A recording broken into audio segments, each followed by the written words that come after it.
Hello everyone, आज मैं आपको संस्वीकृत अर्थात कन्फेशन क्या है बताऊंगा और तथा यह भी बताऊंगा कि पुलिस की अभिरक्षा में रहते हुए या पुलिस द्वारा गिरफ्तारी के पश्चात यदि कोई कन्फेशन किया जाएगा तो उसका एविडेंसरी वैल्यू क्या होगा। तो सबसे पहले मैं आपको बताऊंगा कन्फेशन क्या है। कन्फेशन किसी व्यक्ति के द्वारा अपने द्वारा किए गए अपराध को स्वीकार कर लेना या ऐसे सभी तथ्यों को स्वीकार कर लेना जो उस अपराध को गठित करते हैं संस्वीकृत कहलाता है। अर्थात किसी अभियुक्त के द्वारा अपने जुर्म को स्वीकार कर देना ही कन्फेशन या संस्वीकृत है। अब मैं आपको धारा 23 भारतीय साक्ष्य अधिनियम 2023 में किए गए प्रावधान के बारे में बताऊंगा, जिसमें पुलिस के समझ किए गए कन्फेशन के बारे में प्रावधान किया गया है। इस धारा के अनुसार कोई भी संस्वीकृत जो पुलिस के समझ की जाती है साक्ष्य में ग्रहण नहीं की जाएगी। अर्थात पुलिस के समक्ष यदि कोई कन्फेशन किया जाता है तो उसे साक्ष्य के रूप में ग्रहण नहीं किया जाएगा। आगे इस धारा में यह बताया गया है कि यदि पुलिस की अभिरक्षा में रहते हुए ऐसे व्यक्ति के द्वारा कोई कन्फेशन किया जाता है तब भी ऐसा कन्फेशन साक्ष्य में ग्रहण नहीं किया जाएगा। इसका एक एक्सेप्शन यह है कि यदि पुलिस की अभिरक्षा में रहते हुए कोई कन्फेशन किया जाता है जो कि मजिस्ट्रेट की साक्षात उपस्थित में अर्थात मजिस्ट्रेट के समक्ष किया जाता है तब वह साक्ष्य में ग्रहण किया जाएगा।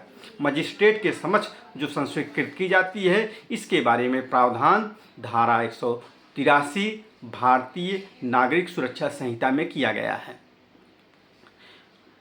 इस धारा में जो पुलिस को के समक्ष या पुलिस की अभिरक्षा में संस्वीकृत को ग्राह्य नहीं किया गया है के बारे में प्रावधान किया गया है, उसका मुख्य उद्देश्य यह है कि पुलिस मारपीट कर जबरदस्ती दबाव बनाकर किसी भी व्यक्ति से संस्वीकृत करा सकती थी और ऐसे आधार पर गलत व्यक्ति को भी दंडित करा सकती थी। इसी को ध्यान में रखते हुए विधायिका ने यह प्रावधान साक्ष्य अधिनियम में किया है।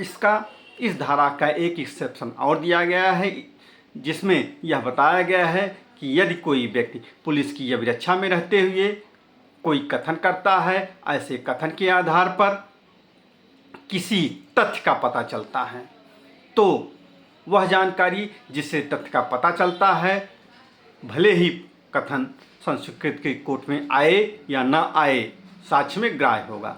अब इसको मैं एक उदाहरण के माध्यम से बताऊंगा। जैसे का नामक व्यक्ति पर यह आरोप है कि उसने खा की हत्या की है और का पुलिस के समक्ष यह कथन करता है कि उसने खा के मृत्यु एक कुल्हाड़ी से की है तथा यदि पुलिस साथ चले तो वह कुल्हाड़ी वह बरामद करा सकता है। यहाँ पुलिस के साथ जाकर का एक कुल्हाड़ी बरामद कराता है।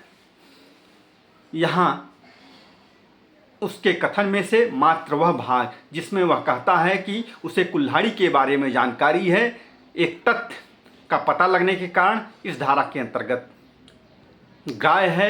अतिरिक्त सभी कथन कि उसने खा को मारा है, उसने खा को कुल्हाड़ी से मारा है, इस धारा के कारण साक्ष्य में ग्राह्य नहीं होगा। धन्यवाद आपको।